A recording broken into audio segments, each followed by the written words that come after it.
Hey, what is up, everybody? This is Stevie Breach coming to you here today. It is Monday. We are coming home from a good day at work today.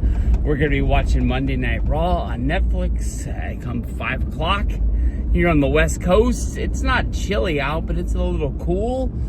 Sun's out, so it's honestly a pretty good day. But man, I was excited to talk some wrestling with you guys today. Honestly, the Royal Rumble coming up on January. I can tell you this much.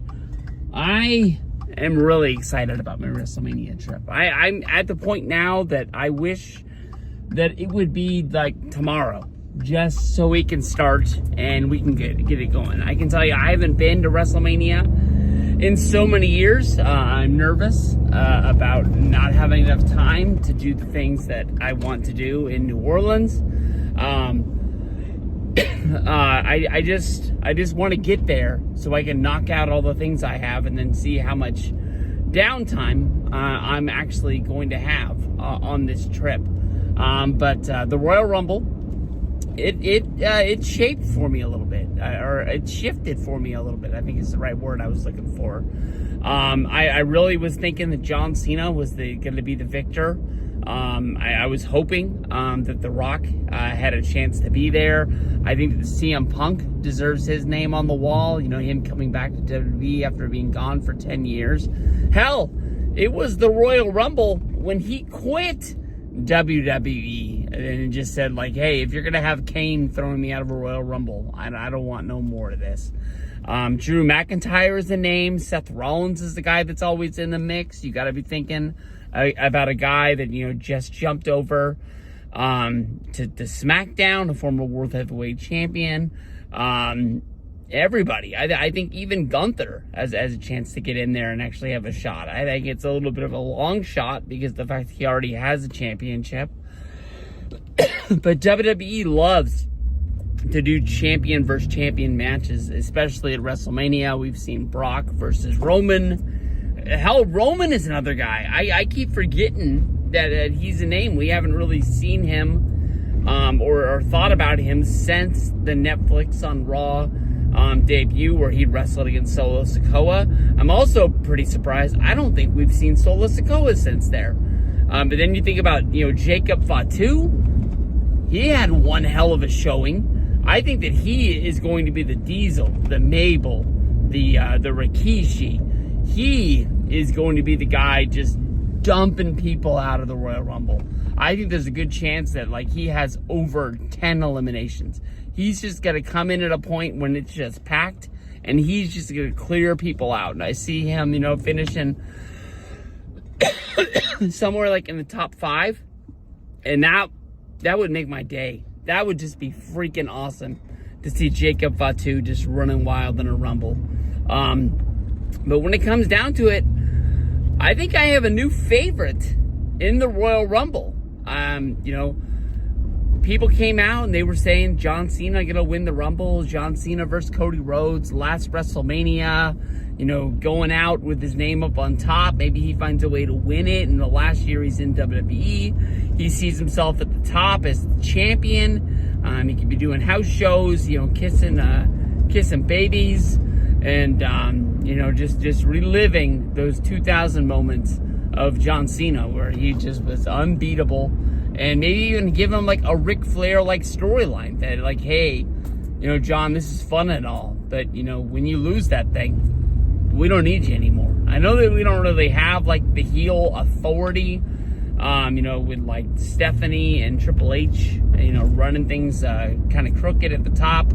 But if we did, I'm sure that would be one of the storylines that they would be running. But I think as of right now, I think Jey Uso is my favorite to win the Royal Rumble.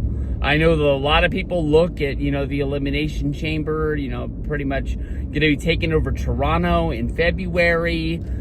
John Cena is heavily featured as being there. And if John Cena was just there to deliver a promo, much like he did at Money in the Bank, when he came out and he said that he was going to start his retirement tour in 2025, I think that they would just say that he was like doing a promo. They make it seem like he's going to be doing something pretty big there. Almost like the one time when he won the Royal Rumble, I believe in 2008, and he was like, I don't want my shot at WrestleMania. I want my shot now. And I think like No Way Out, the February pay-per-view, Cena just got the title shot there. And then that led to like the three-way at WrestleMania 25 with Edge as well as Big Show. I think I got my timeline right there. But I read a story today. I don't even really know if it was a story. Maybe it was just a tweet. Basically thinking that they think that Cena is going to win the Rumble because it's an easier match than the Elimination Chamber. I think when Cena knew he was coming back, he was going to be throwing everything out the window. No movies, no TV, no commercials. He knew that, if he was getting in the ring, there was a good chance he's going to be working with professionals, but there was a good chance he might get a little bit hurt, a little bit battered, a little bit bruised, maybe a black eye here or there somewhere along the way. We've seen John Cena with those. We remember, I'll remember on Monday Night Raw when Rollins busted his nose.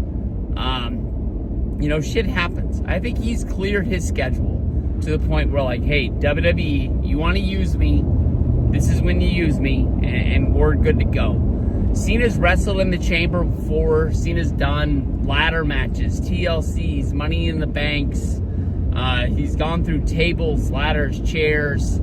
I don't think the Elimination Chamber scares him. I think that Cena has been in enough chamber matches that if he's in there with professionals that he knows aren't going to be going out there to hurt him, he can take big bumps and he can take him right, and he's going to be okay.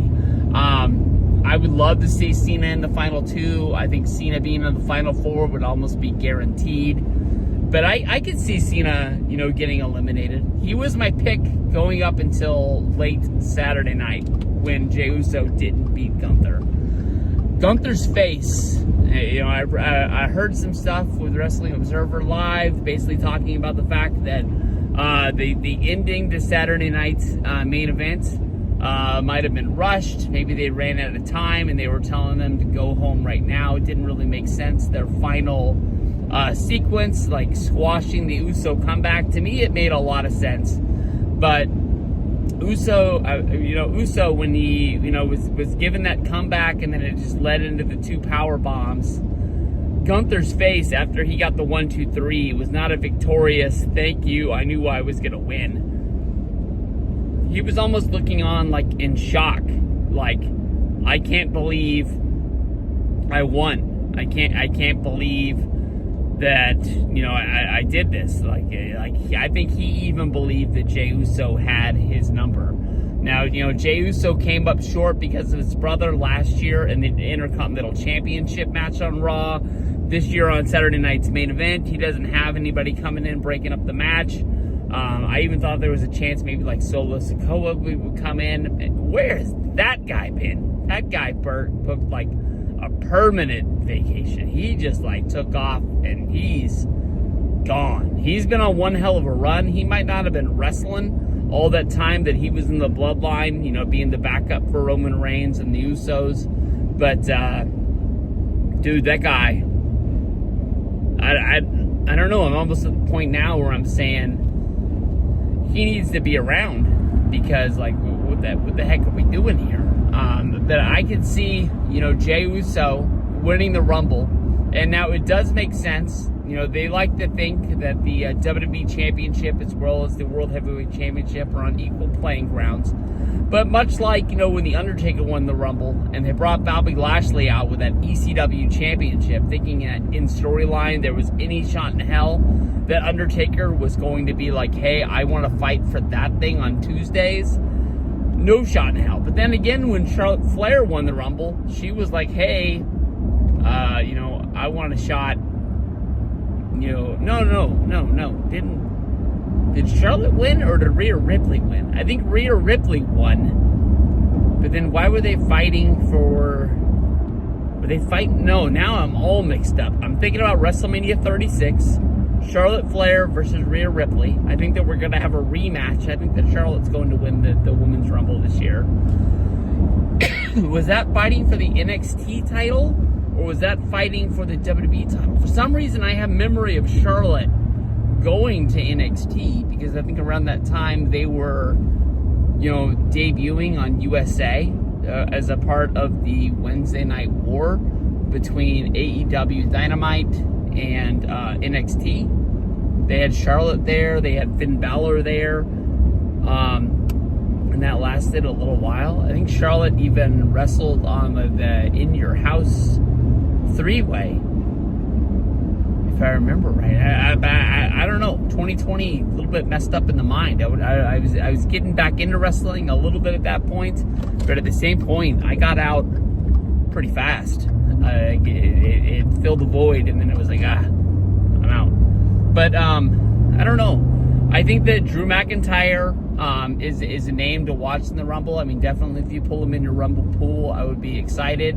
But I'm looking forward to like some sort of a little bit of alliance between, especially Seth Rollins and Drew McIntyre.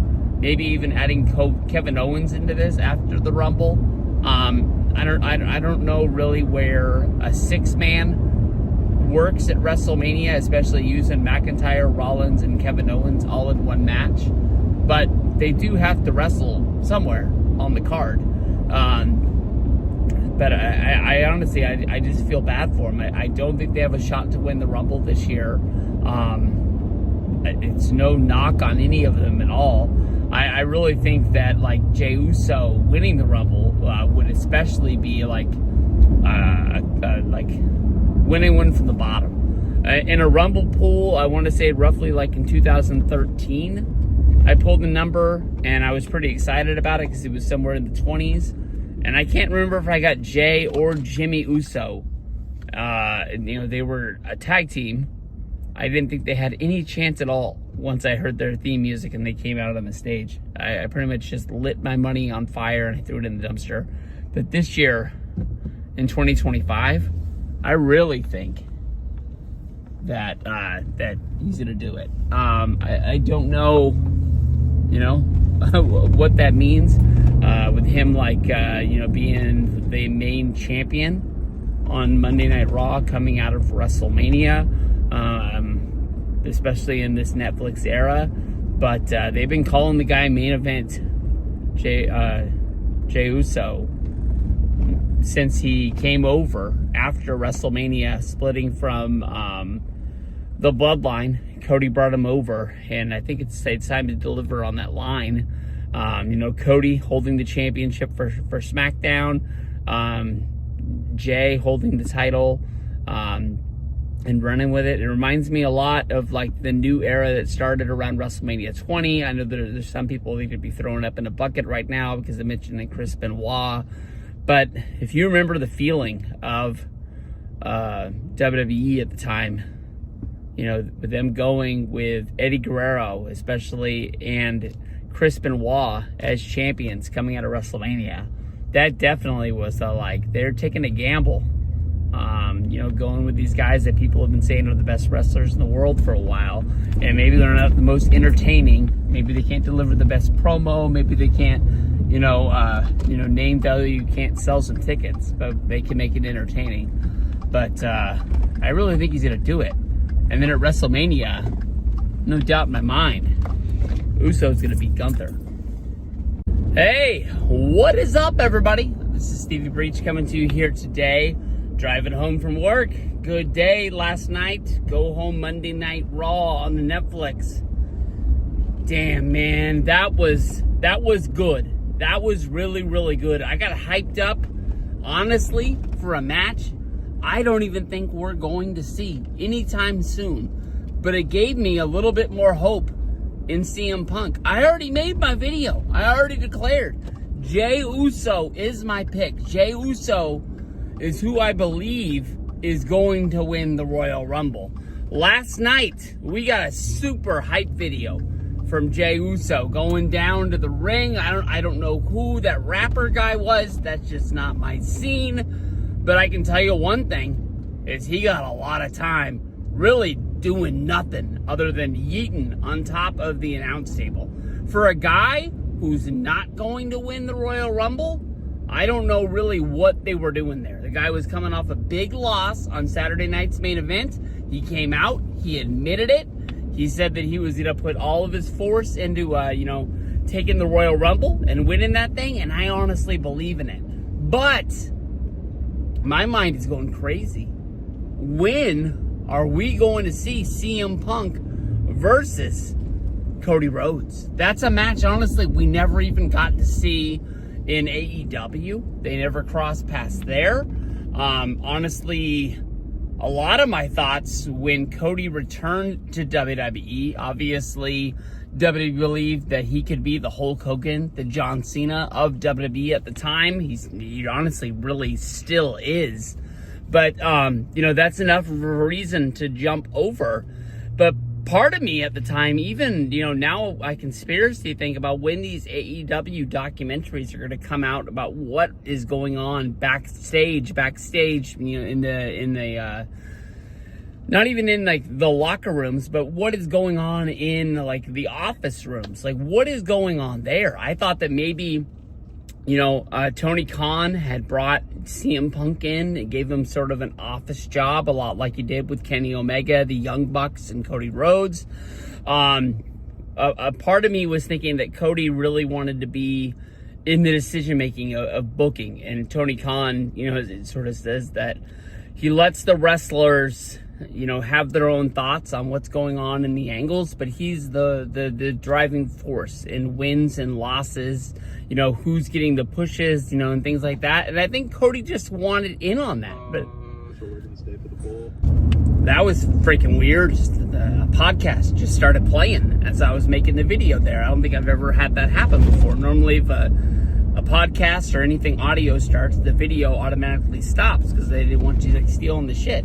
But, a big part of me really was thinking that CM Punk and Cody Rhodes just didn't see eye to eye on who the main guy was supposed to be there. Maybe Cody felt like his star was starting to fall in AEW. I mean, definitely the fans were almost revolting against Cody because they wanted to see heel Cody Rhodes that we had seen in Impact, that we had seen in ROH, that we had seen in New Japan. They knew that was one hell of a character. I think he thought to be a driving force for that company, he needed to be a good guy. But at some point, you need to listen to the fans. I mean, I think that WWE is really, I apologize, AEW fans were really behind Cody Rhodes, wanting him to be a champion. He didn't want to be a guy who sort of was in the booking room holding the championship and people thinking that he was holding other wrestlers down inside of the locker room. Any kind of thing where a contract was coming up, I don't think he wanted to be holding the gold, saying that they let somebody go just because, it was going to cut into what they were doing. I don't know. I mean, CM Punk has come out and basically said that Cody is his go-to guy to have dinner with on the roads after shows. So these guys obviously get along. I mean, obviously there's probably a lot like, Kevin Nash and Shawn Michaels back in the day when there was only one WWF championship. Diesel at the time was the WWF champion. Shawn Michaels was doing everything he could to win that belt. He won the Royal Rumble, went to WrestleMania, and Vince didn't think that Shawn was the guy. So Diesel went over. The match, I mean, it's two friends going out there, both wanting to show that, they're the number one guy in the company. Something in that match isn't great. The one thing that kind of saves it is the fact that it's not the WrestleMania main event because of Bam Bam and Lawrence Taylor. I think it's not really looked at as like a stinker because of the fact that it didn't go on last. But we never got to see that match there. But this is the second year in a row that Raw has ended with Cody Rhodes and CM Punk going at it in the ring. This is like a side note because I just don't understand. I know that they had, Sami Zayn come down and give a hell of a kick to Cody in the corner. It kind of looked like Raw ended at the time. I know that Raw doesn't end with commercials, and there was definitely no executive producer, Triple H, at the bottom of the screen. So I stuck with it, and Raw came back. And that's when CM Punk made his way down to the ring, and Cody Rhodes was laying in the corner. When Cody got up, he didn't know what the hell was going on. And I thought it was more than taking the kick to the head from Drew McIntyre, taking the kick of the head. Well, I guess it's kind of more of it is a kick, I guess, from Sami Zayn. I thought it was kind of more than that. I was wondering if Cody got his bell rung, if maybe he had a concussion, because the guy was good. He just seemed drunk in the ring. Like, he was punch drunk. He was just out there throwing punches at 3 guys because he couldn't tell which one was the right guy. He kind of like snapped to it, so I think that he was kind of in character. It reminded me a lot like being the Elite when he was going through the contract thing, when he was looking like he was going to get signed by WWE, and there was the WWE stooge, and he kind of got like possessed, I think is what the storyline was, and he was like spitting out those WWE facts, like he was reading like the WWE Kids magazine or something like that back in the day. But it was good, and I know that this is a new day for WWE, but I always thought that they are never going to tease a match that we are not going to get.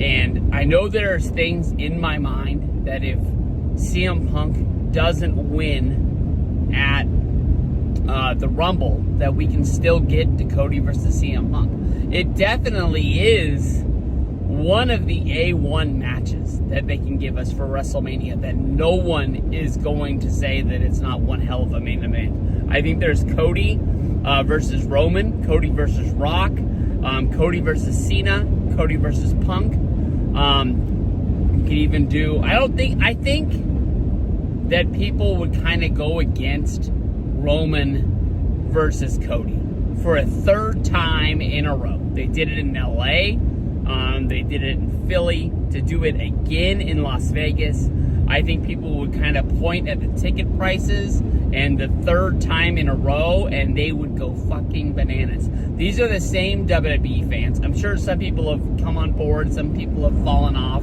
but these are the same people that didn't want to see Rock versus Cena at WrestleMania 29. I know that like Punk was out there. We could have done Punk versus Cena, and that would have been one hell of a match. But what really was out there on the table for WWE to do for WrestleMania 29 in New York, they had to give us the best match they thought they could, and The Rock's star value, especially, I'm not saying he's fallen off, but at that time, especially today, you go with Rock versus Cena, the 2 biggest names that you got, even if one of the guys isn't really full-time, even if he did it the last year. Hell, if they wanted to do Rock versus Cena at 30, I don't think anybody would have batted an eye. I know that people were going bananas. They wanted to see Daniel Bryan in the main event. But maybe if The Rock was around, maybe they wouldn't even have came close to giving Bryan the accidental push to get him close to people want to see him in a championship. But then again, at WrestleMania 28 in Miami, we were doing the yes chant at ROH when the internet went down and they lost the stream. That was the first time I really noticed, like, oh, this is a really, really big deal. And then we yesed like the whole way home from Monday Night Raw because Bryan wasn't on Raw, but he came out after the match. I think he even sent us home with like the after the Raw speech, thanking everybody for coming to Miami for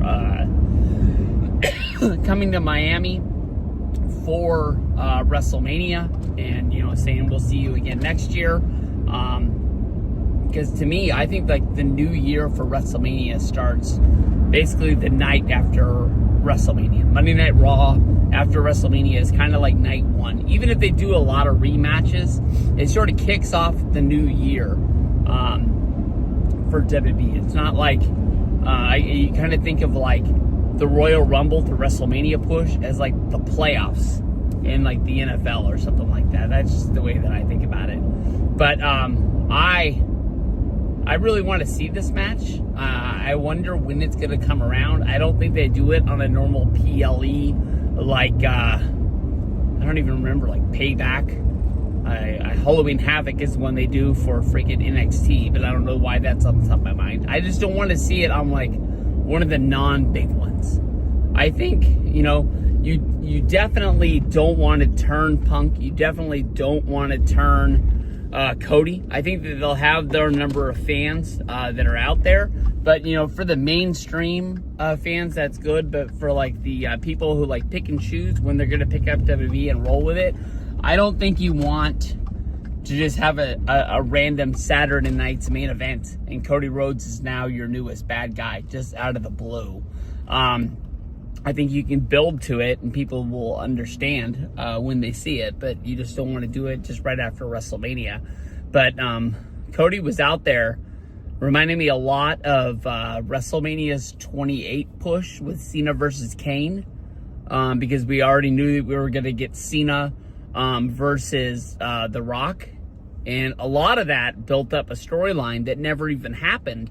Part of the reason why Kane was trying to get Cena to embrace the hate was the original plan was for Cena, when he was crying on the stage after he lost to Rock, to turn heel. Whether if that was on Monday, whether if that was supposed to be right at the end of WrestleMania once it ended. But,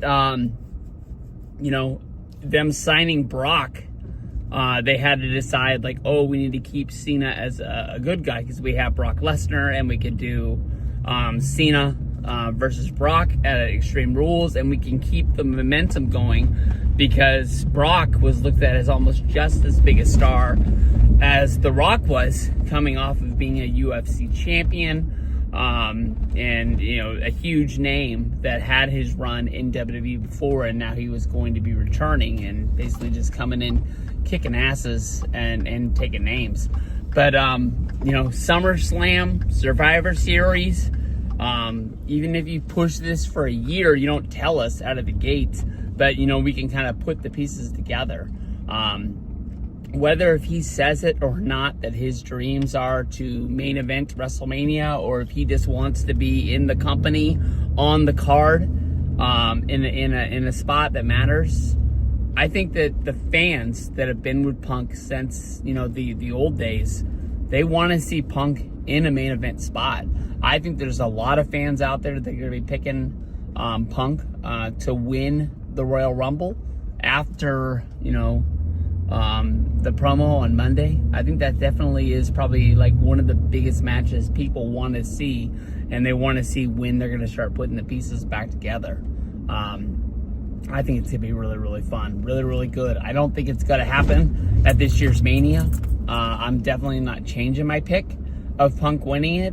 I still think that we're going to end up something involving Punk, Paul Heyman, Roman Reigns. You can see that they hinted at showing a little bit of the sit-down interview with CM Punk that they shot for the pre-show of the Royal Rumble. And the one question that they showed was trying to get the favor that CM Punk asked Paul Heyman for. So that storyline is not going away. A lot like, The Rock with the lighter, lighting the bus on fire at WrestleMania last year, and showing up at Bad Blood. Basically anything that involved The Rock. That stuff all just got flushed down the toilet like we never saw it. A lot like WCW and the White Hummer of its day. I'm sure a lot of people can also pick up some other storylines that never really got tied up. Why the Nexus jumped and beat up The Undertaker during the Buried Alive match. What was that, 2010? That never really got summed up, even though we had not Tarver, who was it? The guy that became the announcer, was holding that over Wade Barrett's head at one time, telling everybody the secret of why they beat up The Undertaker. And I guess that was supposed to lead to Barrett versus Undertaker at WrestleMania 27, I guess. But damn, I'm glad that we didn't get that match, because Triple H versus Undertaker was one hell of a match. One of the reasons I was glad we went to WrestleMania 27, other than, hanging out with Ravi, Luke, and Miguel for the first time. That was one hell of a trip. I think that's the high I'm always constantly chasing, going on these trips. But WrestleMania is going to be fun. Punk vs. Cody's one hell of a match. I don't think we're getting it this year. It's just a matter of when we get it. I hope they can put it together by SummerSlam. Hey, what is up, everybody? This is Stevie Breach coming to you here today. Royal Rumble action really picked up last night on WWE SmackDown. Honestly, in all the videos that I've been making about the Royal Rumble coming up, I made two different videos, basically talking about who I thought was going to win the men's Royal Rumble. And it looks like I'm going to be having to make another one here pretty soon. In all of my thoughts about the Royal Rumble, I never thought that Roman Reigns was going to be in the actual Royal Rumble. I don't know where I thought he was going to be. He just was not a part of my my overall calculations. But last night on SmackDown, Paul Heyman came out, faced Cody Rhodes face to face, and said that Roman Reigns was entering into the Royal Rumble, and he wanted to tell Cody to his face that his thoughts on winning the Rumble was that he would get a rematch with Cody Rhodes at WrestleMania. Overall, Roman Reigns is a beast when it comes to the Royal Rumble. He's finished second 3 times. He's won 1, never finished worse than third. And overall, if we remember back to 2015, he won it. The year before that, his first ever Royal Rumble, he had 12 eliminations. The last one that he was in 2020. He finished second, being eliminated by Drew McIntyre. I don't know. I mean, overall, I think he's going to be in the Rumble. And I think that more than likely, we're going to get the Ultimate Warrior versus Hulk Hogan face-off between him and CM Punk, or whoever his WrestleMania opponent is going to be. But I moved off of The Rock, thinking that he doesn't have a chance to do it. Moved on to the John Cena rumor, thinking that it does make a whole hell of a lot of sense. But why would they not want to capitalize on Roman versus Cody at WrestleMania? I mean, obviously this match is going to happen again, even though they are overwhelmingly the 2 biggest baby faces that they have on the roster right now. And it would split the fandom right down the middle on who they're going to go for, whether if it's Cody, whether if it's Roman. If they can go through, I mean, that would be one hell of a push for Cody to stay the babyface during that feud. Everyone, has been thinking for years Cody would be awesome as a heel, like we saw him in ROH, like we saw him on the Independents when he was in the Bullet Club. And people would just kind of be like dying, like, is he going to turn on him? Is he going to turn on him? They'll be doing the same thing for Roman. All the Cody fans be like, man, this is where it is. This is where it is. He's going to show his true colors, because that has, been the storyline, like for Kevin Owens, for Drew McIntyre, them saying like Roman hasn't changed. He's still the same old guy. He's got his minions fighting his fight for him. He's got Jay. He's got Jimmy. They're going to be with him for life. They can't see that he's just the same old dude anymore. That's of course why Kevin Owens got so mad that Cody came and helped them at Blood, pushed them to the point where they're having this ladder match at the Rumble. The fact that Paul Heyman stood face to face with Cody, if I'm Kevin Owens, I would have interrupted Cody right there. And that's where I would have started the fight, to let Paul Heyman as well as Roman Reigns know that, hey, you win this Rumble, that's going to be great, but you're not fighting Cody. You're fighting me. I'm winning this ladder match at the Royal Rumble. But, overall, I don't know. I really want to see the Cena versus Cody match now. I've kind of like bought in. If The Rock doesn't want to do it, if I had to say who like my top guys to win the Rumble this year, I'd put the money on Cena number 1. I'd put like Roman number 2. I'd put Roman The Rock would be my number 3, and then CM Punk would be like number 4. But then at the same time, I keep thinking, like, if somebody's gonna win the Rumble and not go up against Cody, who is that gonna be? And I keep thinking, like, hey, maybe Jey Uso, really could show that he's a main event guy. He comes in, he wins it, then he says he has too much love affair, for Cody Rhodes and their fandom, their friendship, that he's not gonna face him. That he would want to fight Gunther instead. I'm not really 100% sure on that, but maybe like the way the brand split comes down, maybe they're just on those shows and he doesn't want to jump back shows. That part doesn't make a whole lot of sense to me anyways. I think whoever's winning the Rumble should be going up against Cody Rhodes. There's no other force out there that means anything. It's almost like I always think about Undertaker coming out there, trying to pick if he's going to fight Cena or Bobby Lashley. I'm sorry, if he's going to fight Cena or Batista, and Bobby Lashley just happens to be standing in the ring with the ECW championship, and Undertaker's looking at him like, who the fuck wants that belt? You got to be kidding me. You could have saved the plane ship flying out here and just stayed in the back. But, I don't know. I'm pumped for it. Every day this Rumble gets bigger, man. February 1st. Make sure you're huddled around your television, whether if you're watching it on Peacock, whether if you're out of the country and you're watching it on Netflix. It's only going to get better from here, man. Raw on Monday. It's going to be huge. Hey, what is up, everybody? This is Steve the Breach coming to you here today as I am driving home from the local Costco. Got a pretty good little haul. Hopefully it'll be the only trip I have to make over there this week. Hopefully as soon as I get home and I'm unpacking, I don't remember, oh yeah, I wanted to buy this, that, and the other. There were no eggs, but I think that is kind of like the toilet paper of 2020. The eggs, grocery stores have them one day, don't have them the next. It is what it is. You just gotta get them when you can. But unfortunately, it's like the hottest thing going for my kids for when they get home from school is what they want to make. So it is what it is. As we continue on with Royal Rumble coverage, talking about this, that, and the other.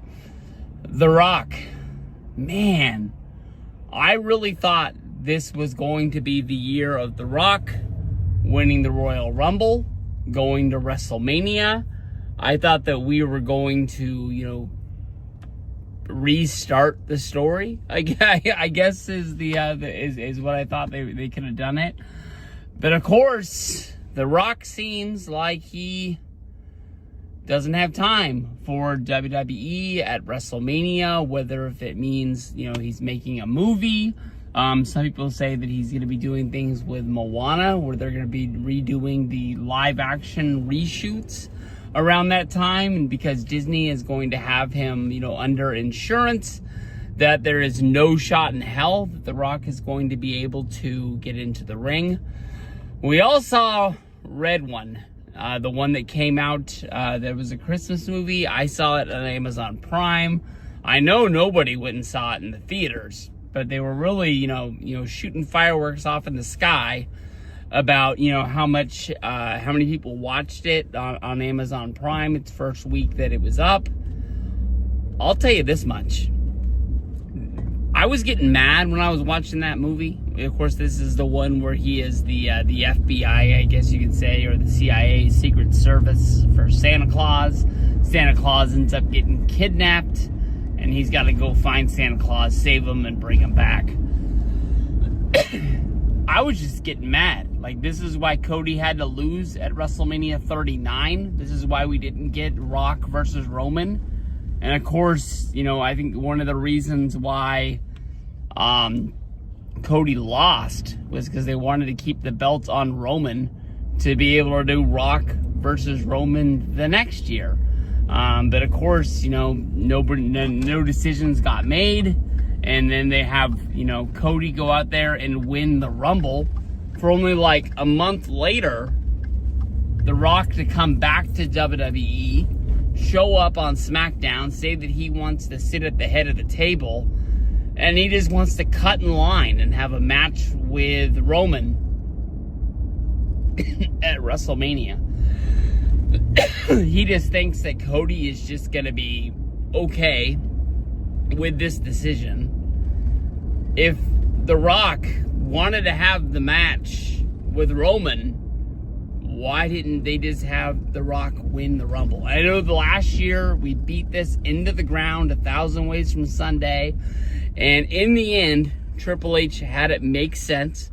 They set up a double main event Saturday and Sunday night involving Drew McIntyre, Seth Rollins, making them bigger stars in the long run, with Seth's joining up with Cody to wrestle against The Rock and Roman. Rock and Roman were fighting, of course, to have their own match at WrestleMania. I don't know why the stipulation wasn't if Rock and Roman won, they got to have their match the next night, which could have had Cody and Seth win their match. But I don't know.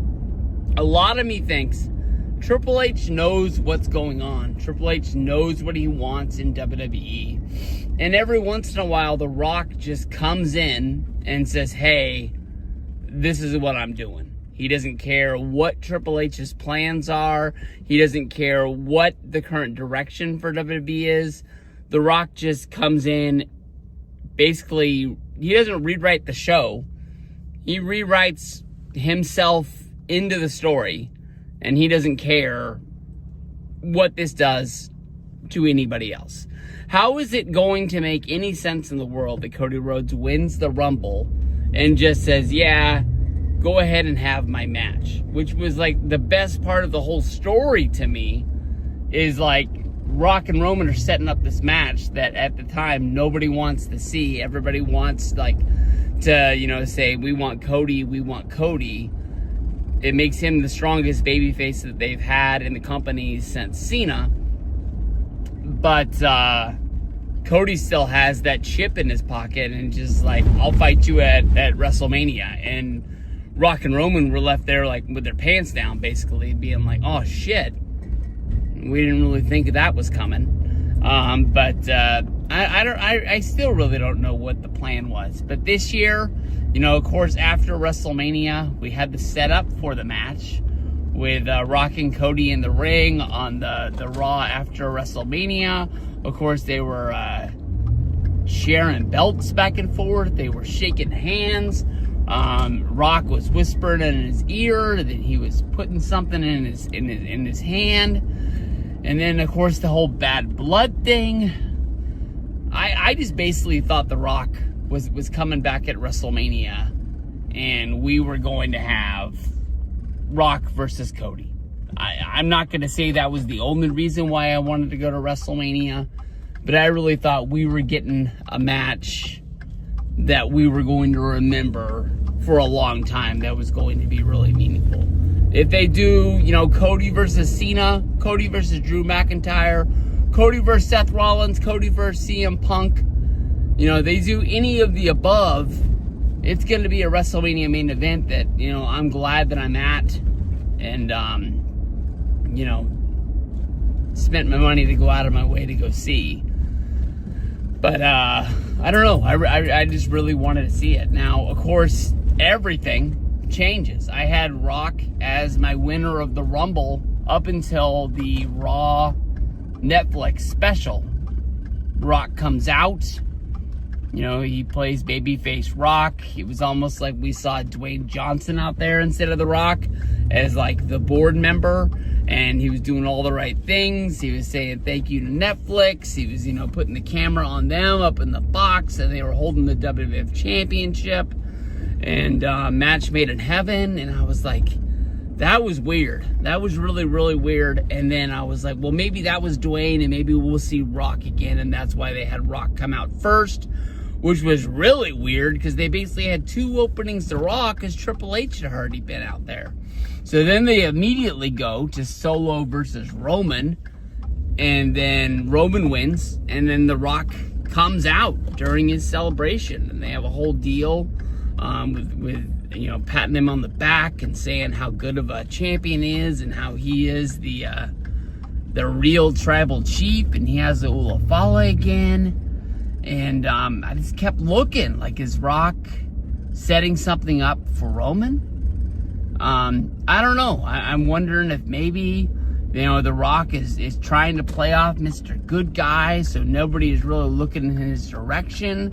And maybe he has, like, the ultimate switcheroo come Royal Rumble, where, he just comes out. He gives himself number 31 in the Rumble. And that's when, he comes down there and he wins it. And he doesn't have to spend time in there. Even he's in there less time than number 30 is, because he doesn't come right out at the 90-second mark. He waits 5 minutes, and all of a sudden, it's almost like World War III, where the 90 guys started in the ring. They ended up being 89. And then once they got down to, like, the final 4, Hollywood Hogan just comes out of the back, inserts himself into the match like it's no big deal. He ends up not winning it. That's, of course, the one where Kevin Nash rappels down from the ring looking like he's Sting, scared in the NWO. Hogan eliminates himself.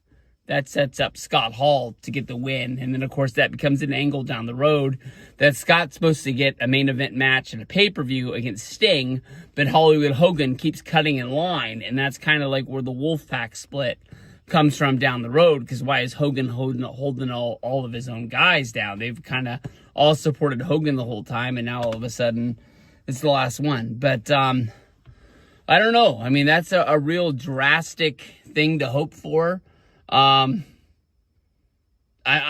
still holding it in the back of my mind. It's not one I'm putting money down on in Vegas saying The Rock is going to win the Rumble. He definitely had 100% of my picks before then, but we'll have to see. I mean, another year down the road. Rock's a smart dude. Rock's always in shape. It's a question if he can get into ring shape, which is a lot different than just getting big and bulky in the gym. We see that with a lot of guys that come into the company like Ryback and things like that. He's got to be working on the treadmill. He's got to have a ring set up wherever he is living or wherever he's working at the time. In the past, he had like Brian Myers, Curtis Axel come to him, and they trained throughout the day, so that way they knew that he'd be able to put on, a good 30 to 45 minute match come WrestleMania. And I don't know, man. I really thought this was going to be the year, but it doesn't look like it's happening this year. Hey, what is up, everybody? This is Stevie Breach coming to you here today. Today, the WWE Royal Rumble tickets went on sale for Indianapolis with the pre-sale. Honestly, a lot of the big shock and awe, like there was for the WrestleMania tickets. WWE is a hot ticket. That's the only way to put it. WWE, I got a message yesterday from my buddy Brian. WWE is running a SmackDown in Phoenix. He paid $500 for 2 tickets on the pre-sale in the hundreds.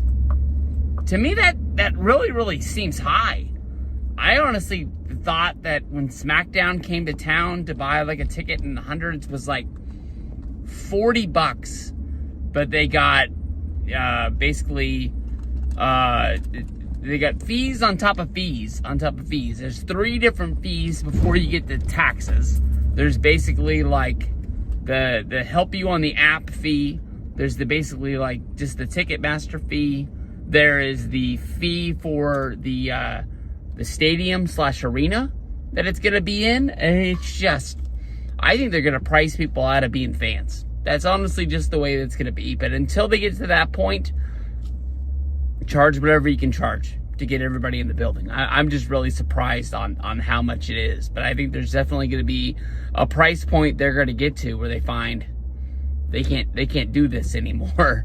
I don't know if it's Ticketmaster. I don't know if it's WWE. I don't know if they're splitting the money on the prices going up. But that seems ridiculous in my mind. But the worst kept secret in the game John Cena going to be in the 2025 Royal Rumble. He has to go into it being a favorite. I mean, he has to be a guy that you point at and you're like, this guy's got a chance to win. Because, I mean, it's his last year. It's going to be his last WrestleMania. You at least got to think that he has a chance to go in there and it'd be believable if it's Cena versus Cody, if it's Cena versus Braun Breaker, Cena versus Gunther, almost anybody on the roster. It makes sense that Cena has his last big match at WrestleMania with. They're not going to be doing Angle versus Baron Corbin. It just doesn't really make any sense. Cena has to be, he's not there anymore. But around WrestleMania 30, Vince McMahon said, whatever match John Cena is in at WrestleMania is the main event. And that was kind of the writing on the wall. It's like, wow, Cena's really going to fight Bray Wyatt. Bray Wyatt was a star, but he wasn't a main star. I mean, Cena versus Bray at WrestleMania 30, other than being a John Cena match, was really like a mid-card affair. And that was kind of like a surprise for John Cena on a WrestleMania. But I'm looking forward to it. Obviously, at this time, it's close, but it's not close. This Royal Rumble is going to be a big thing because of the fact that it's in Indianapolis. We know that Indianapolis is going to host a Royal Rumble, a WrestleMania, and a SummerSlam all in the next 3 years. You got to think that they're going to be making it a big deal. And Cena has to be a pick to be it. He's not going to be a surprise guy. He was just flat out announced. Cena has announced that we are on the trip to WrestleMania. It's going to be the last one. I don't know if he's saying that it's going to start at the Royal Rumble as the beginning of the tour, but it's coming, man. It's going to be awesome. Hey, what is up, everybody? This is Stevie Breach coming to you here today. Big news that we're really not going to touch on today due to the fact that we've covered it so far in the past. Vince McMahon, no longer under federal investigation, basically came out and said that he has to pay a fine. He made a small accounting error, and basically no one is coming after him. Had to try very hard to basically say that he was in the clear. I think Vince, for the rest of his life, will live with a shadow over his head of what has happened. That is in people's minds that they will never forget. Part of the lawsuit that was out that was against him featured Brock Lesnar, not by name. The documentary did point out that it was Brock Lesnar, but it was very easy to put together who the lawsuit was talking about, featuring that WWE only had one former UFC champion under contract at that time, that his contract was going to be expiring, and as a part of the contract, that Miss Grant was a part of it, and he was able to use her anytime that he wanted to. And right before last year's Royal Rumble, Brock Lesnar disappeared from the world of WWE. Now that this is all behind us, Vince McMahon more than likely will never be back in WWE. No Hall of Fame, no SmackDown appearance, no Raw appearance, no WrestleMania. Sitting up in the skybox with the camera on him. I don't think that is ever going to be a part of our future. Now, Brock Lesnar, for some reason, 2 days ago, was added back to the WWE roster page on WWE.com. Whether that was a mistake, whether somebody put a code in to take him out without erasing his data, and the code got erased, or the code expired due to them putting a date on it or something like that, we'll have to see. But I'm at a point wondering, do we even need Brock Lesnar back in WWE? if he comes back to win the Rumble, let's say he wins the Rumble and he challenges Cody Rhodes. We've already seen during his last year in WWE 3 matches with Cody Rhodes where Brock and Cody gained each other's respect, and Brock gave him a big hug at the end. I don't know. I really don't see Brock coming back to WWE at the Royal Rumble. Maybe like an after WrestleMania appearance to sort of like get him back into the thick of things. I will say this. The only thing that I think I could see Brock Lesnar doing in WWE that I would sort of care about is the fact that now Cena did get one win over Brock via disqualifications at the Extreme Rules show where Brock came back and had his first match. When Brock and Cena had their matches at SummerSlam and at Night of Champions, those were like straight up job domination matches. Where basically Brock Lesnar killed John Cena. And John Cena never got his revenge. He's never been able to beat Brock Lesnar since then. If Brock came back on the farewell tour and we got to see Brock versus Cena one more time, I honestly would be all for it. That would be a definite, really, really good match. Cena getting the win, overcoming the odds, being able to put a bookmark on the end of his career. Now, I don't think this is a Hogan and Warrior situation where, you know, Cena's saying that he wants a match against Brock because he wants to beat him. I think it's honestly just I think it would just be the writers, Triple H, the bookers, whatever you want to say, just finding a good way to put an obstacle in the way of John Cena finishing his career that we are going to think, oh, shoot, he's not going to be able to do this. And then he does it. Hey, what is up, everybody? This is Stevie Breach coming to you here today as we are rolling over to Costco. Don't need a ton of stuff, but we're going to pick up a little bit of stuff. Hopefully, it's going to be the one trip of the week, although Costco is one of my favorite stores to shop at, honestly. But I'm thinking of, you know, who is random WWE legends or, you know, people from the past that might pop up in WWE's Royal Rumble for 2025. If you go back, you know, to when the Triple H era first started in WWE, you know, the first thing that they did for SummerSlam was the returning legends. They brought a lot of legends to the show. You know, they were introduced backstage. The WWE talent was sort of given like a packet in case they didn't know who all of the names were.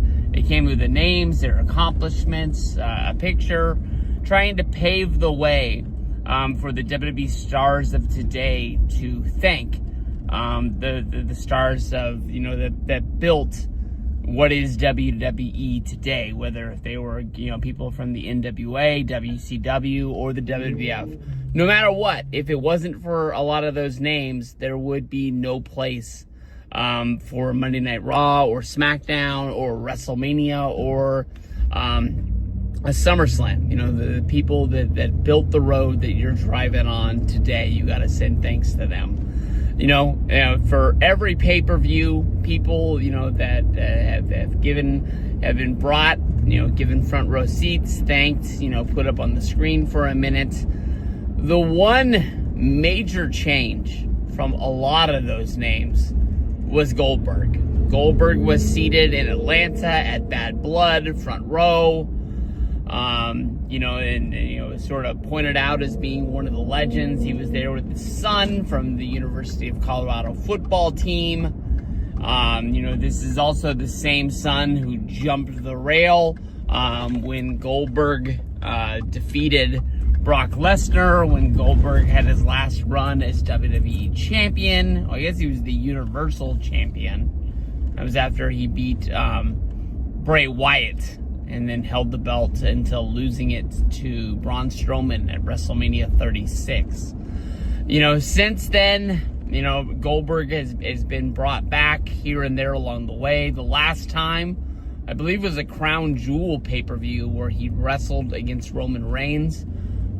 He lost. He showed up on Raw the next night, sort of thanked the WWE Universe for getting behind him, felt that he needed to go home, regroup, rebuild, retrain, and then come back stronger than ever for one last run where his son and his family could see him, you know, sort of go out the way that he wanted to do it. The only problem is Goldberg never came back. I made a video about it like 2 years later, and I was like, whatever happened to this storyline of Goldberg coming back and getting better? You know, did he make Vince mad somewhere along the way? Did he say something in an interview that sort of bugged somebody the wrong way? And, you know, now he is sort of thrown out with the bathwater, and it's just sort of like, it is what it is. Goldberg was a big name in the world of wrestling, you know, definitely through the height of the, Monday Night War. Even though Goldberg was on the losing side of WWF versus WCW, he might have been the second, the third biggest name that there was in wrestling. He was the one reason that I think a lot of fans still gave WCW a glimmer of hope that they would, you know, pull these back together before the dark day that, WCW sold out, and, Vince McMahon and the WWF picked it up. At Bad Blood, there definitely was an altercation between Gunther and Goldberg. Whether that was the hype up a match that was coming soon, or whether that was sort of to lead you to something towards like a WrestleMania moment for Goldberg to retire. The thing is about Goldberg's retirement, Goldberg's last match, Goldberg already is a WWE Hall of Famer. And I know although things happen on Raw or SmackDown somewhere along the way to lead to something, I'm not the biggest fan of Hall of Famers wrestling again. I don't think you should go into the Hall of Fame until you are retired. The Shawn Michaels thing, I'm kind of all right with. He went into the Hall of Fame at WrestleMania 27. He didn't wrestle again until roughly 2016, if I remember right. 17 is when they did that the DX Shawn Michaels and Triple H against Kane versus Undertaker deal. That was bad. They really didn't see Triple H getting injured. That's kind of one of the things that doesn't really get talked about enough when they're talking about how bad that match was. But, you think about Edge. He went at WrestleMania 28. No. Yeah. Shit. Yeah, I think he went at WrestleMania 28. And then, he ended up coming back, and he's wrestling now for AEW. That's kind of like a weird thing. But when, guys go into the Hall of Fame, and then they just keep having matches year after year after year, that's kind of weird to me. But Goldberg, to me, I think he is one kind of a weird egg, that I think that he's going to be at the Royal Rumble. I think that he's going to draw a number. I don't think he has the hugest shot at winning it, but if you really think about it, there's not many people in WWE that are going to pick, I want to go after the World Heavyweight Championship instead of, challenging Cody Rhodes, the bright, biggest star that the company has. Goldberg, I think that honestly, if he did win the Rumble, could choose to go after Gunther, saying he wants just to, relive that moment from Bad Blood. He's not going to let anybody show him up in front of his son. I don't think it's the hugest shot of winning, and I even think that Jey Uso has a chance of taking that World Heavyweight Championship away when they fight at Saturday night's main event. But we'll have to see. But I think Goldberg being at the Royal Rumble definitely has a big shot of being there this year. Hey, what is up, everybody? This is Steve Breach coming to you here today, driving home after another good day of work. Continuing to cover just about every single Royal Rumble rumor that I hear on my way to the show. And, I don't know. Honestly, just having a pretty good day. This is a rumor that I've heard for going for a little while. Honestly, I thought it was dead. It's picked up steam a couple of times that Matt Cardona, goes back to WWE. I really thought that when he did the ROH pay-per-view last month, that was him finally signing a deal for AEW. He flirted with them where he came and did the one-off last year during the Adam Copeland Cope Open or whatever heck it was, where he just showed up to have one match against his favorite wrestler that he was growing up in. It was one hell of a dream. I'll tell you the truth. Matt Cardona, aka the guy who used to be Zack Ryder when he was still alive, I put him in the sort of pile of wrestlers like Carl Anderson. Carl Anderson is a good dude that I honestly I'm up for him. Whatever he's doing, I'm all for it. When the Good Brothers got released from WWE, ended up sparking a pretty wild run for him that he's talked about on the newly Talkin' Shop episodes that have came out. It pretty much put him on, I don't want to say it was the reason why, but went on a pretty deep spiral, and now he's 1 year sober and he's better, but I've always liked him posting pictures of him and his family. And if he was gonna go wrestle for Impact, I was down for it. If he was gonna wrestle for AEW, I would have been there. I was all for him going back to WWE. I was kind of surprised by that, and this will all tie into the Matt Cardona shit. But when he got released, they went on the podcast. They pretty much restarted the podcast because they got released, and they just went on YouTube and they just tried to burn WWE down. They were mad. They were upset. They said a lot of bad things about the company, about Triple H, the way they were treated. I still want to hear their story about what the hell happened on those planes over in Saudi Arabia, where basically the WWE guys were kidnapped. I think that was back in 2019. They went back. And since they've been back, now Machine Gun's injured. Him and Luke Gallows, it really seems like they're not really getting used that much. Why did they jump back to go to WWE? Is the money that much better? It doesn't seem like the scheduling is that much better. I know a lot of wrestlers say when they get released from WWE, their first year out on the indies, they're actually making more money because they're a hot name fresh off being off WWE's TV, that everybody wants to bring them in, and then every time that you go back, it kind of goes down and down and down. So maybe that's the reason why you get a guaranteed amount. What's rolling in. But for Matt Cardona, I think he'd really want to be there just to have the same schedule as Chelsea Green. Since TKO has really taken over, we've seen that they've eliminated house shows up until March. So they'd kind of just be working the television schedule, flying there and back. More time around the house. If he's not working an independent schedule, he's not gone when she's there, and they'd be around for each other. Cardona, I've listened to on the Major Wrestling Figure podcast, which has turned into the most expensive free podcast in the world to me. I'm a big fan of the retros as well as the big rubber guys. I will say that I make unboxing videos for Ringside Collectibles. The Ultimate, they get me. I'm starting to figure out that they're starting to remake a lot of guys, and I don't need 3 Ultimates of Bret the Hitman Hart, so hopefully I can free up some room on some of those by freeing them up, by finding which one I think is the best one. But Cardona is a guy that I root for, and I really like the inspirational videos. I know I'm not a wrestler. I'm never going to become a wrestler. I really like the wrestling business. Sometimes it seems like more than I actually like the wrestling shows. At some points during my fandom, listen to things like Meltzer talk about what's going on behind the scenes and kind of dig deep, reading books and other podcasts about stuff like that.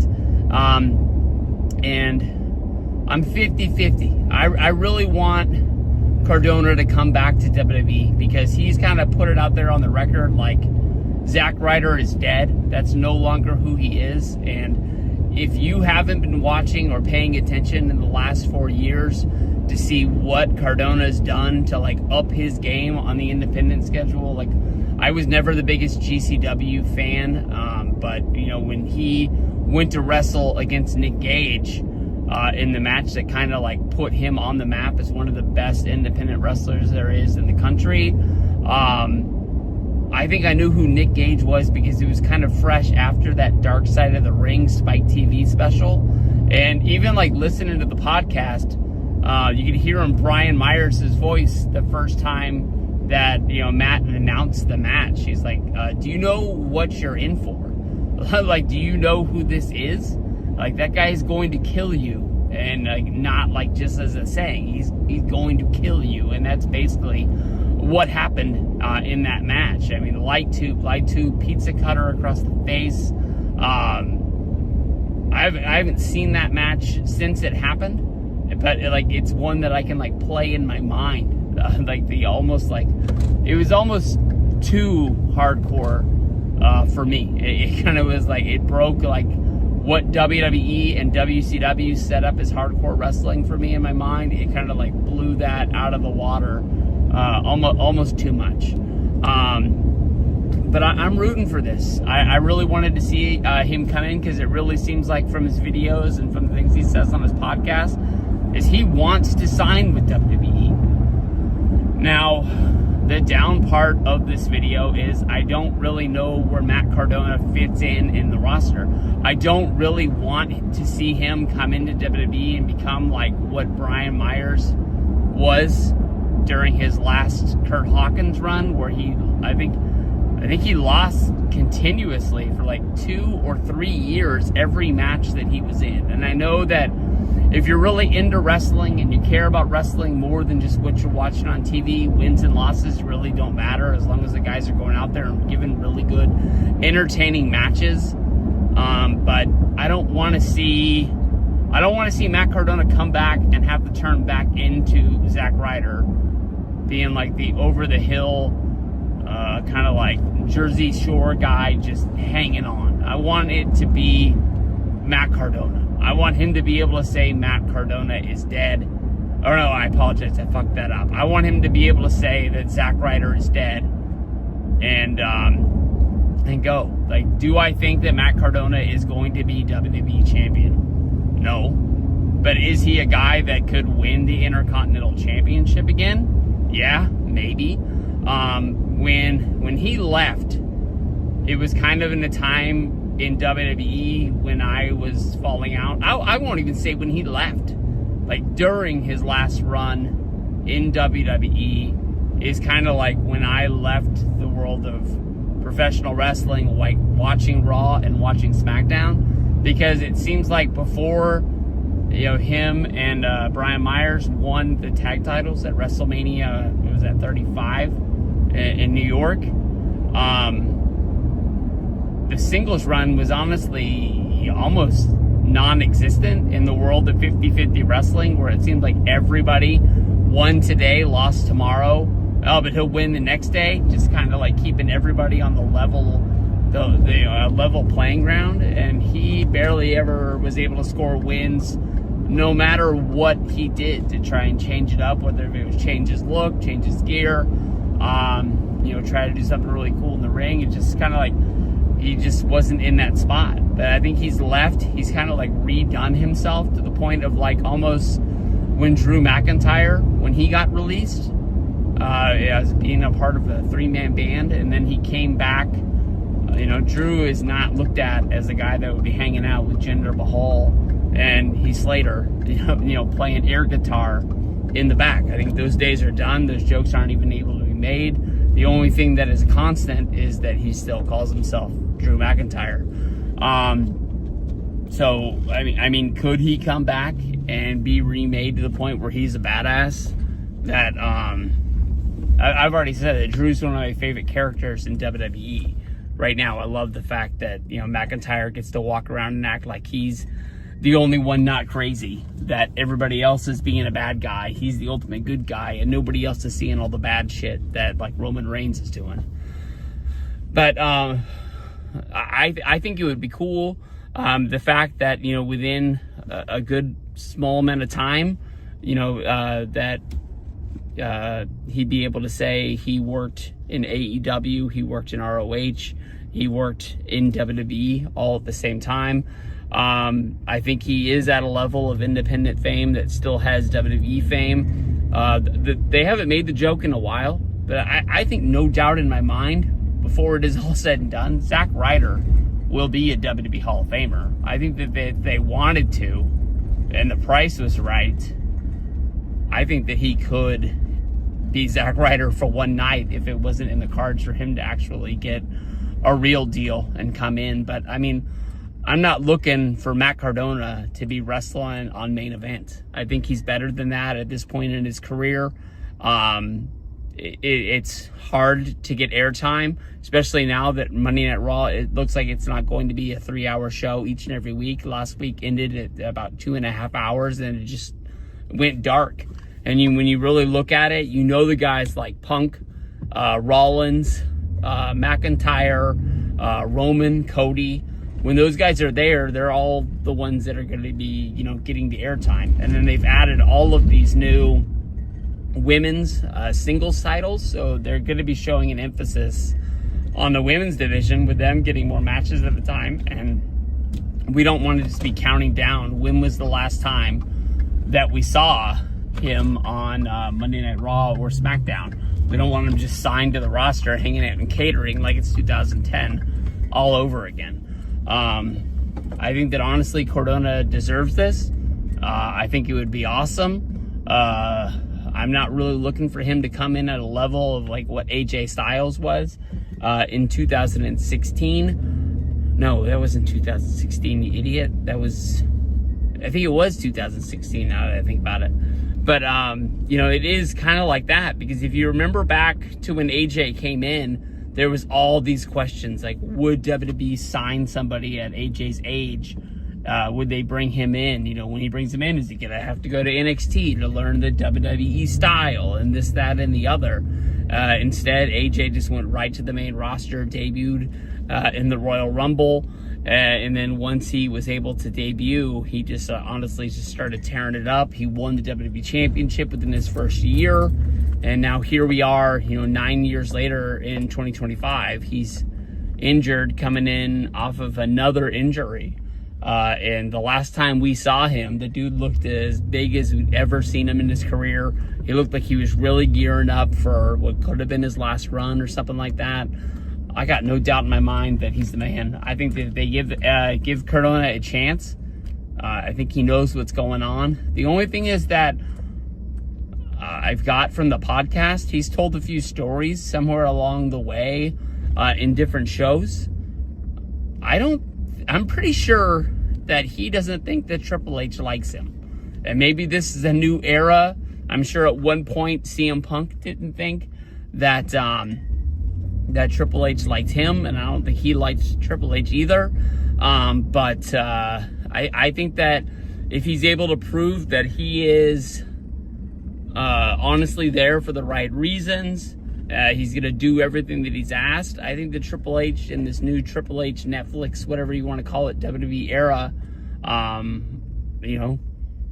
think it's going to be like if we've got something for you and you're the guy that can go out there and deliver what's going on, he's going to give you the ball. If you think about it, like when Triple H first got to this like point of power, he was the guy who was able to go out and do these like, impossible things. Getting Ultimate Warrior to come back to WWE, getting Bruno Sammartino to come back to WWE. All of these things people have thought of like impossible things for them to sit down with Vince McMahon and like shake hands and like do business yet once again. Triple H was able to do it. So I think that he honestly is able to find a spot of like his feelings, business feelings, and just go. So when I'm watching the Rumble, I honestly hope I'm going to get a good feeling in my heart when Cardona's music comes on. I'm hoping it's not going to be the Zack Ryder theme, and we're actually going to see Matt Cardona in WWE. If they give him the ball, I think he'll do whatever they ask him to do, and he'll deliver by far. Hey, what is up, everybody? This is Stevie Breach coming to you here today, jumping in the truck to head on over to the school for a little school pickup day going on. Still covering everybody, you know, in each and every rumor that's coming out about the WWE's Royal Rumble. The latest one basically is Malachi Black. Lots of people thinking that he's going to be leaving AEW. That probably the only stop that there is for him would be heading back to WWE. Kind of like a lot like the video that I made about Matt Cardona. You know, of course, that means he would be hooking back up, being able to travel and be on the same schedule with his wife. My biggest thing about Malachi Black is it seems like every year since he's gone to AEW, like every year this rumor comes out that he's upset, he's not happy. Some people say he's got a really bad back injury. Some people say that he just doesn't like taking losses, and that's really why he doesn't really ever wrestle in these singles matches. And he's always hanging out with the House of Black guys, with Brody King and Buddy Murphy. Him coming back to WWE would be pretty fucking awesome. I think that honestly, it would, you know, sort of complete the circle. He is the kind of guy that really, it still doesn't make a lot of sense to me, but with his character, he still portrays himself as Aleister Black from WWE. Of course, you know, when he comes out, he still has the face paint around his eye, showing off an injury angle that he did in WWE with the Seth Rollins feud and Buddy Murphy. And, you know, he still makes it look like his eye is just taken out by when Buddy Murphy rammed it into the steps. I think that was when they had a match, I want to say roughly like at SummerSlam. And here we are like 4 years later, and he's still acting like his eye is all janked up from a company that he doesn't even work for anymore. I really never really seen anything like that, where people have taken something that happened to a character here, moved companies, and now is still portraying the same gimmick injury somewhere down the road. I mean, it doesn't really make a lot of sense. I remember when he was wrestling in NXT, you know, he had the run with the championship there.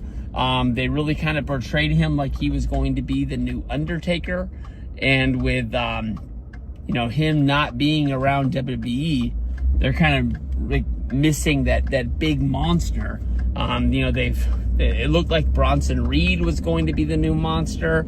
He had the big match against Braun Strowman, but of course he got injured in the War Games match. You know, in the past, Braun Strowman looked like he was going to be the biggest, baddest guy on the planet, but it was almost like they couldn't keep the push going, and it just ran out of gas.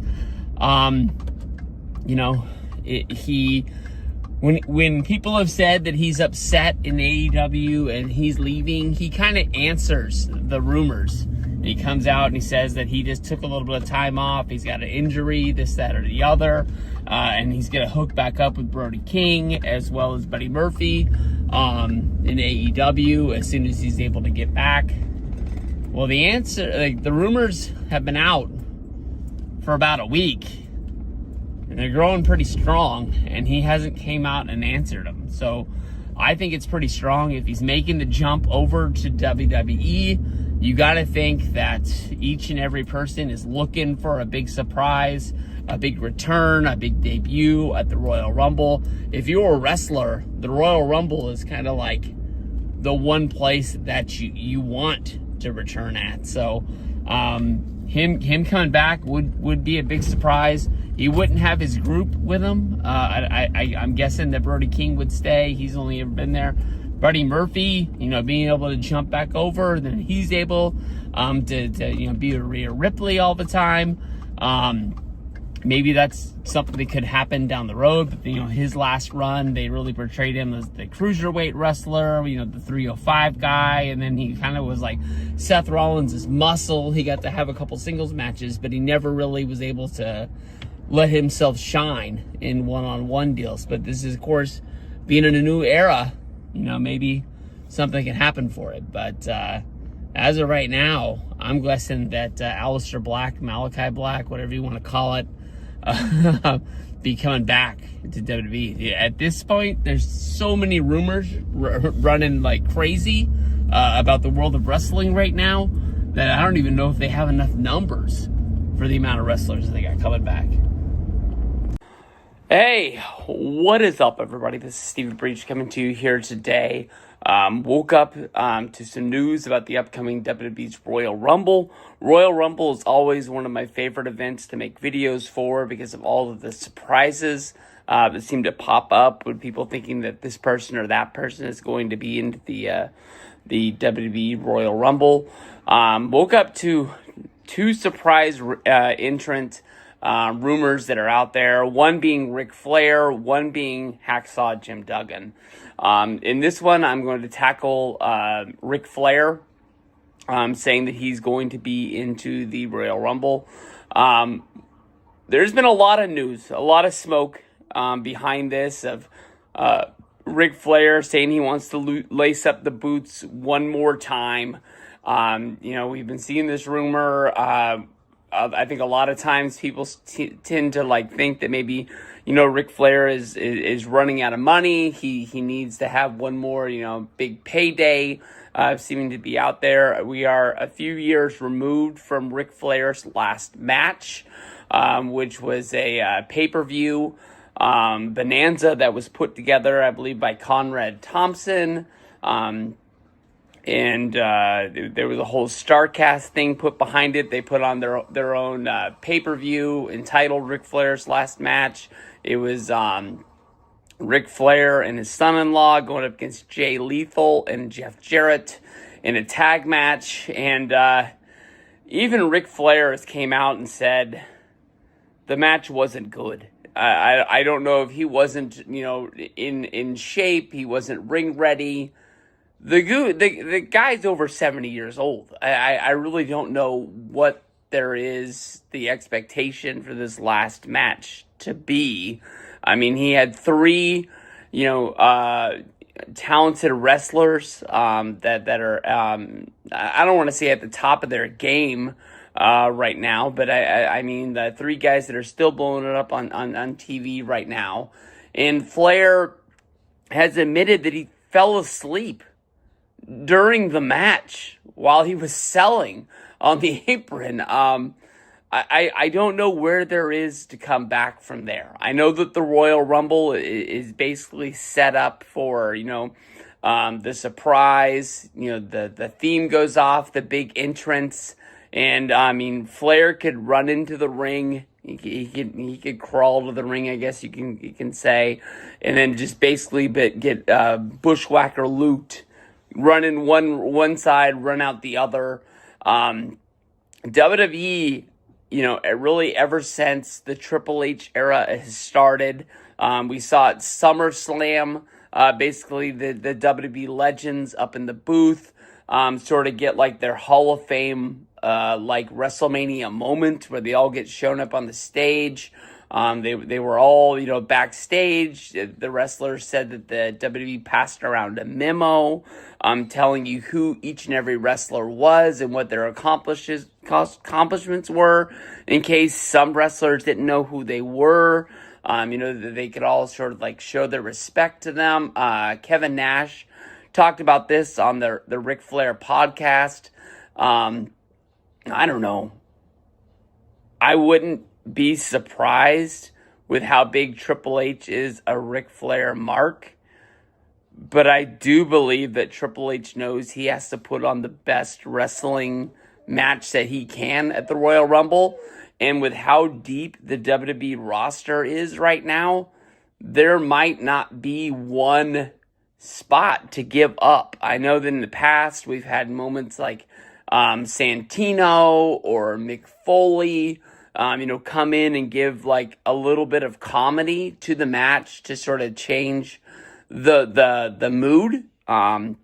We've seen, the Royal Rumble has turned into a hardcore match. We've seen it turn into spots where, you're laughing at certain things to sort of, get you off your game. But we've done the legends Battle Royal before. I believe it was 2008, if I remember right, in Madison Square Garden. Jimmy Snuka as well as Roddy Piper were involved in that one. I don't know. I don't see Flair in the Rumble. That's just my deal. It just doesn't make a ton of sense.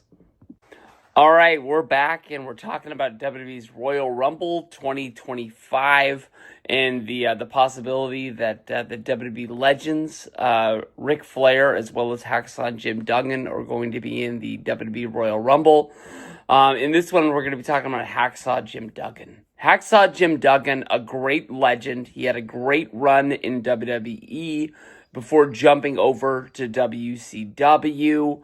And sort of competing in WCW until its dying days, being a part of like Team Canada, when he turned his back on the USA, and I don't know, he didn't have the greatest end of his career, because I think he ended up going and doing that Hulk Hogan promotion in Orlando that didn't really take off. He never really got a run in WWE after WCW closed, besides for when they were doing the John Cena and Edge feud that involved Lita. And I'm not sure if USA or they just didn't want John Cena, the babyface of the company, to be calling a woman a hoe. They brought back Hacksaw Jim Duggan for nothing more than the joke of him yelling "ho" whenever Lita was around. Ho! But Hacksaw's a good, entertaining legend. Honestly, when it comes down to however many wrestlers I've met in my time of going to shows, when I went to WrestleCon, WrestleMania 31, I was able to meet Hacksaw Jim Duggan. And Hacksaw Jim Duggan was honestly one of the nicest wrestlers that I've ever met.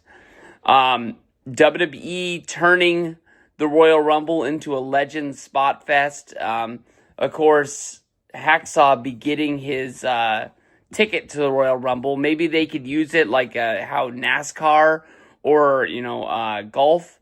They give legends tickets to join a big tournament or a big race, because of the fact that they have won that race in the past. They can get an exemption. But then again, I think that Hacksaw would only be getting it because of the fact he won the 1988 Royal Rumble, which was the first Royal Rumble. But then you got to be thinking, if they give Hacksaw Jim Duggan away into the Rumble because he's a past winner, why wouldn't Hulk Hogan? Of course, that's how Ric Flair would get in. Why isn't Stone Cold Steve Austin, Alberto Del Rio, all these past winners? Why are they not jumping in? Of course, I think one of the exemptions that NASCAR has is that they only have so many spots, and everybody who's won the race in the past does have a way into the race, but they can only give them to the people that had won the soonest, I think is the way to say it. Hacksaw Jim Duggan is a great story. He just beat cancer, I believe, for the second time in his life. Most people don't get a chance even to beat it once, but Hacksaw hasn't been in Rumble since 2012, when he was a surprise entrant when they were paying off the fact that he had won in the past. Hacksaw has been in a few Rumbles. Hacksaw hasn't had an elimination in a Royal Rumble since 1992. 1992, him and Virgil eliminated each other at the same time. That's the only elimination that he got, is eliminating the guy that was holding on to him. At that point, at January of 92, Hacksaw and Virgil were both baby faces. The fact that they were trying to eliminate each other at the same time doesn't really make a lot of sense. It sort of plays into I don't know. Hacksaw in the Rumble, I would love to hear the rumor. I just wouldn't love to see the payoff. I don't think it's happening. I don't think it's coming. I would be really surprised if Flair or Hacksaw is going to be there. I know that, they're trying to, respect the legends. But I think you can respect the legends by both of these guys being there before the match starts, bringing them out on the stage, giving them their moment as like past winners. They can do the thing where they're, in the front row, waving to the camera. But in the match, how mad would you be if you were in a Royal Rumble poll and you pulled Ric Flair or Hacksaw Jim Duggan? Sitting here watching Raw, WWE. Tonight's the 20th. We're counting down to the Royal Rumble. We got CM Punk delivering a promo, talking about all the people that he's going to toss out of the Royal Rumble. He's going to eliminate Cena. He's going to eliminate Roman. He even throws a blast at Sami Zayn, saying that he's not on his level. But then out of the middle of nowhere, CM Punk says that he'll throw the dusty ass of Hulk Hogan and in Hulkamania forever. It wasn't like he was failing in his promo. Did he say it just to get the pop because he knows the fans aren't with Hulk Hogan and Hulkamania anymore? Or are we really? I say it. It seems like each and every time I'm talking about WWE, this is no longer Vince McMahon's era of WWE. Vince would have put a stop to this. He could have said whatever he wanted to with the live mic, get the CM Punk pipe bomb, but he would have got his ass reamed after the show. Once it was done, Vince's thing was you don't promise something that you can't deliver on. You don't hint at anything because you don't want anybody to get let down. But why? Why? Why? I've been there to the Rogers Center. I went all the way up to the top of that, the Sky Dome in Toronto back in September when I went there for Abby's wedding. But why take shots at Hulk Hogan now? I got my hopes up thinking that we're finally going to get the end of Hulk Hogan. His company gives all this money for the All-American Beer sponsorship with WWE. Obviously, there was Bud Light, there's Budweiser, there's Garage Beer, there's Stone Cold Steve Austin's beer people are crying about from El Segundo, California. Whoever's behind this Real American Beer, this is a lot of money, more than likely to get, the ring sponsorship for WWE. Is Hulk Hogan going to be in the Rumble? He needs one way to be able to end it. I'm not saying that he needs to win the thing. He could bushwhacker Luke it for all I need. I just want to see the entrance, the boas, him coming down to the ring. From people that say that he's going to get booed too bad, or, it'll just be a bad thing. Just have him put the black and white on. Have it be NWO Hogan. Let him soak in the booze as he's strumming away to Jimi Hendrix on his way down to the ring. Pay the money for it. Let him soak it in. Let him have big sexy Kevin Nash be in his tail on the way down to the ring. Hell, call X-Pac. See what he's got going on. And let the NWO take the Rumble over. That's all you really need is just the entrance, the pop. If you want to say the booze, it is what it is. But I've said this for years. I really don't think it's gonna happen. But Andre the Giant Memorial Battle Royal Rumble, some sort of a WrestleMania moment. Find a way. Hulk deserves it. I thought it would have been last year with the 40th anniversary of Hulkamania. But they're still making t-shirts. They're still pumping out figures. No matter what the fans want to do on Raw. Boo him like Cena. Boo him like Roman because it's the cool thing to do. Hulkamania will live forever.